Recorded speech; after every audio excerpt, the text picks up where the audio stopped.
if we look at the brighter side of this issue, when this war started on 7th of October, 1 week later, when there was a poll done, 65% of the people around the world, they supported Palestine, in the favor of Palestine, and 35% they supported Israel.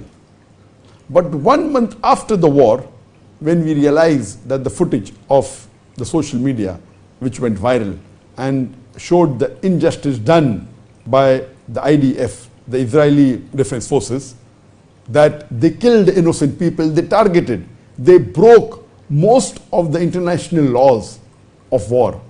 They selectively targeted civilians. They selectively targeted innocent children, women. They targeted hospitals. They targeted schools. They targeted mosques. And they broke almost all international laws of war.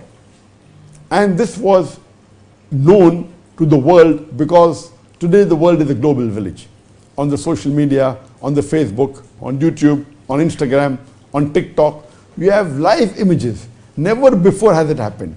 Before, when the wars took place in 1948, in 1973, and all these wars, we used to get some videos or some audios, maybe a few days later, a few weeks later, a few months later, not knowing whether it's true or not. Now, we can have a live telecast because of the social media, because of the international satellite channel. So when the poll was taken a month after this war started, Alhamdulillah, 95% of the world was in favor of Palestine and only 5% in favor of Israel. And now, nearly 7 weeks after this, surely the percentage in favor of Israel may have risen. Maybe it's 97 or 98%, and hardly 2 or 3% are yet supporting Israel. What we find in the social media, though the heads of these Western countries, whether it be USA, whether it be UK, whether it be European countries, they are yet supporting Israel. It is an unjust act. You can see the double standards that USA had as compared to Ukraine. When Russia attacked Ukraine, it gave all its support to Ukraine to defend against Israel. And here, they are doing exactly the opposite. And if you compare between Russia and Ukraine and Israel and Palestine, there's a difference of chalk and cheese.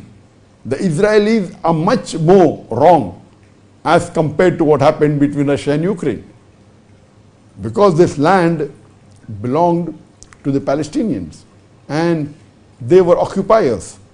Yet today America supports Israel, and this year alone they have funded $3.8 billion only in military equipment to Israel to attack innocent Palestinians and kill 15,000 Palestinians.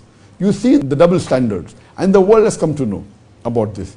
And now we feel that though the heads of states, the heads of countries, of these Western countries are yet supporting Israel, but the masses, leave aside the Muslims, even the non-Muslim masses in America, in UK, there are strong protests in thousands, in tens of thousands, in hundreds of thousands supporting the Palestinian cause. And we can see this